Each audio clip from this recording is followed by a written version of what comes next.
Today I've compiled some clips of people who are much smarter than you talking about somebody who is much smarter than them, Elon Musk. First, Andrej Karpathy, formerly of Tesla, an AI expert, an absolute legend. Tesla FSD wouldn't be where it is today without Andrej's contribution, somebody who worked very closely with Elon Musk for many years at Tesla. He talks to the engineers, what's blocking you? Okay, I don't have enough GPUs to run my thing. And if he hears that twice, he's going to be like, okay, this is a problem. And when you don't have satisfying answers, he's like, okay, I want to talk to the person in charge of the GPU cluster. And like someone dials the phone and he's just like, okay, double the cluster right now. Let's have a meeting tomorrow. From now on, send me daily updates until the cluster is twice the size. And then they kind of like push back and they're like, okay, well, we have this procurement set up, we have this timeline, and NVIDIA says that we don't have enough GPUs and it will take 6 months or something. And then you get a rise of an eyebrow. And then he's like, okay, I'm going to talk to Jensen. And then he just kind of like removes bottlenecks. So I think the extent to which he's like extremely involved and removes bottlenecks and applies his hammer, I think is also like not appreciated. Nothing but facts there from Mr. Karpathy. A great recent example of this would be the AI company XAI, who, out of seemingly nowhere, in literal world record time, built the largest AI training supercluster on the planet. I'm going to say this again. They built the biggest AI training supercluster on Earth and did so in world record time. Jensen from NVIDIA, referenced there by Andrej, himself was absolutely stunned at how fast this happened. It's using NVIDIA hardware, right? And he literally says no one else could have done this fast. And importantly, from a nerdy point of view, prior to this, no one thought it was actually possible to have this many of these training GPUs clustered together and for them to remain coherent. In other words, the rest of the industry, the experts, the people actually doing this stuff thought, hang on, it's impossible to build one that big, so we won't even try it. Meanwhile, Elon's like, no, hang on, are you sure you can't do that? Yeah, fuck no, we can figure this out. We can do this. Let's do this. And then they do this in world record time. Andrej nailed it. Musk is an expert at removing bottlenecks. And as Andrej described it, using his hammer. Get your mind out of the gutter. A Musk-led company is one I would not want to be competing with in any industry. While Musk is an expert in removing bottlenecks, most of the companies attempting to compete with his companies, doesn't matter the industry, whether we're talking about Tesla, automotive, electric vehicles, eventually autonomy, SpaceX, rockets, doesn't matter. They're experts at creating and growing bottlenecks. Now over to Jamie Dimon of JP Morgan Chase, who a few years ago actually sued Tesla. More recently, in fact, December last year, they dropped the lawsuit. So not exactly a history of being best buddies with Elon/Tesla. It's always worth noting what people who haven't had the perfect friendship with Elon, nor his companies, have to say about the guy. And what Elon Musk is doing. You've had a frenemy, complicated relationship with Elon Musk over the years, given lawsuits and other things back and forth. What do you think of his role in all of this, and what do you think Doge can actually do? Elon and I have hugged it out. You've hugged it out? Yeah, he came to one of our conferences. He and I had a nice long chat. We've settled some of our differences, and the guy, you got to look at Elon. SpaceX, Tesla, Neuralink. The guy is our Einstein. And so and I like to be helpful to him and his company as much as we can. I think it is completely rational for someone to look at our government and say it's been ineffective. We deserve good government. And I don't think anyone thinks sending another $1 trillion to Washington, D.C. will lend to good government. So government needs to be more accountable. It needs to be more efficient. It should be outcomes-based. I'd say department by department, so I wish them the best. It's going to be complicated. As you know, the federal government's complicated. You read about all the people in it. And so, if we could be helpful to them, and I'd love to be helpful to them. More high praise for Musk from somebody who hasn't exactly always been his best friend. And would you look at that? Bill Gates, certainly not Musk's best friend, famously had, or maybe even still has, a short position against Tesla stock. This guy just cannot read the room at all. I'm not going to dig up some examples of that, but bro, talk about being on the wrong side of history. That said, let's hear what Bill Gates has to say about Elon Musk. The same guy who posted this a while ago. It's one of the old-timers. It's not quite so one button, but quote, "In case you need to lose a boner fast." Jesus Christ. This, of course, the result of Musk discovering that Bill Gates had a gigantic, and I think it was like roughly $500 million short position against Tesla stock. So this was not unprovoked. You got to understand, right? Musk is a counterpuncher. The only people who ever received this kind of shit is those who have previously fucked around and are now finding out. So let's see what the subject of this amazing meme, what an absolute all-timer, had to say about the man who posted it. I haven't spoken directly to him It may have been about 18 months. But, I've known Elon over the years. He's a member of the Gideon Pledge, and I admire a lot of the great work he's done. What do you think of the way he's using his platform to influence the political landscape? Well, I think the idea that looking at government expenditures on a sort of zero-based budgeting approach could be a valuable thing.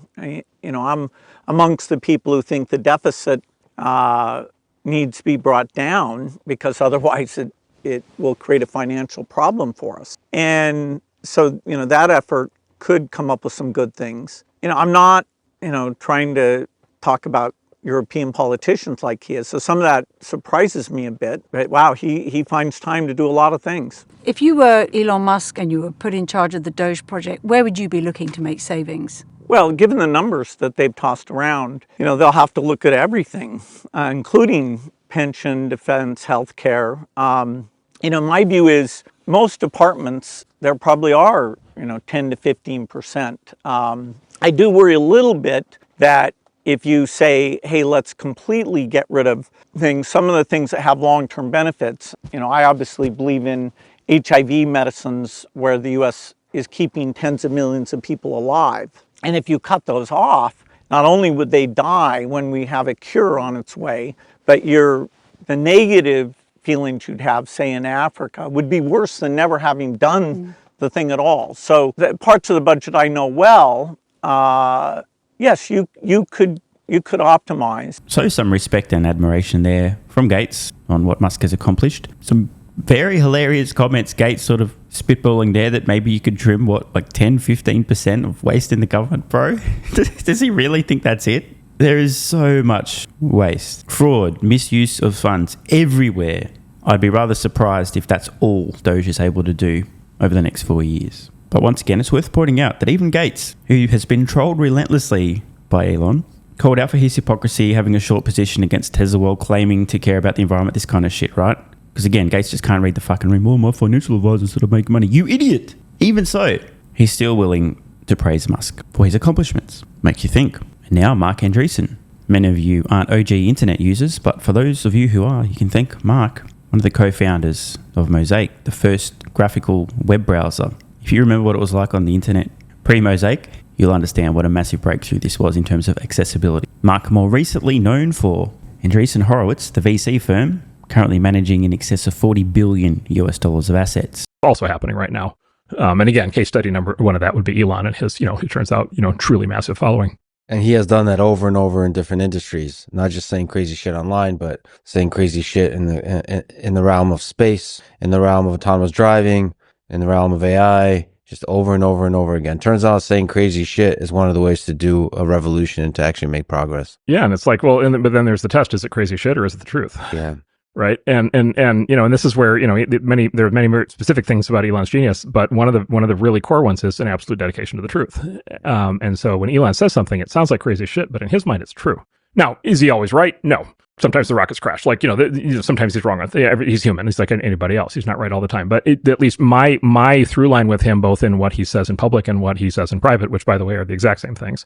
He does not do this. He doesn't lie in public about what he believes in private, or at least he doesn't do that anymore. Like he's 100% consistent in my experience. By the way, there's two guys who are 100% consistent like that I know, Elon and Trump. I mean, it always sounds crazy until it happens, right? And some important observations there from Mark, specifically around the character traits known as integrity, consistency, honesty, and courage, all required for you to say in public that which you also say and or believe in private. And I suspect when Mark is drawing the parallels between Elon and Trump on this level of integrity and trustworthiness, he's specifically referring to public figures, executives, CEOs, venture capitalists, these kind of folks, right?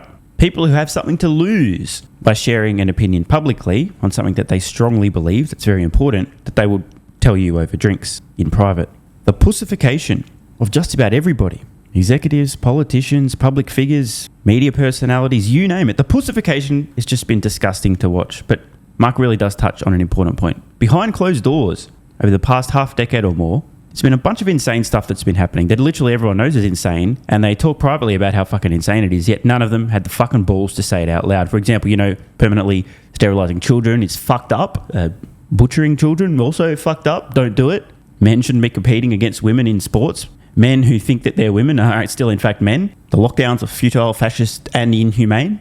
That kind of stuff, right? Most people too scared to say it out loud, even though privately many believed it. And Mark points out, it doesn't mean that Elon's predictions are always going to be right.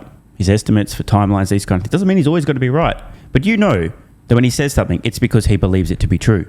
This is a strong character trait, a real marker of integrity, and amazingly something Elon and Trump's haters actually both completely miss. They just don't understand. The guy's telling you what he thinks and what he believes. You don't have to agree, but he's not sharing one curated opinion in public based on how people might perceive it or react. They're just telling you, okay, this is what I think, like it or leave it. On one end of this spectrum, no pun intended, you've got Musk, you've got Trump. On the other end, you've got Gavin Newsom, Justin Trudeau, and most people somewhere in the middle. From a Tesla investor's point of view, I want the person leading the company to be somebody who will say in public what they believe in private. And if they have a strongly held belief or an opinion, if it matters to them, I want to see them share that, even if some people might get butthurt, triggered, or offended. Because I want somebody leading this company who has this level of integrity, who I can trust through and through, who won't sugarcoat things, who won't hide, obfuscate, sweep stuff under the rug. I just want to know what's going on, what do you think, what do you believe? I want the unvarnished reality, not some concocted fiction or narrative that you think I want to hear. And now on to Richard Dawkins, the GOAT evolutionary biologist, at least of our lifetimes. Sad to say, unfortunately, that Richard may be suffering from ossified brain syndrome and still miraculously trusts the mainstream media. Very sad to see. The dude has unfortunately bought the entire Orange Man Bad narrative. Actually thinks the guy's been out here praising Nazis. I kind of think that maybe there's also a combination. I think Dawkins actually does occasionally, or at least did previously, write guest articles in some media outlets in the UK, so the thinking might be, well, I used to be able to trust the media, therefore I can. Plus, I write for the media and I'm trustworthy, therefore I can trust the media. But sad to see, especially for somebody who's so well known previously to have been utterly rational. Had to get that out of the way. Sad to see. Despite that, here's what he had to say very recently about Elon Musk, despite some of the horseshit he's probably read, especially in the European media.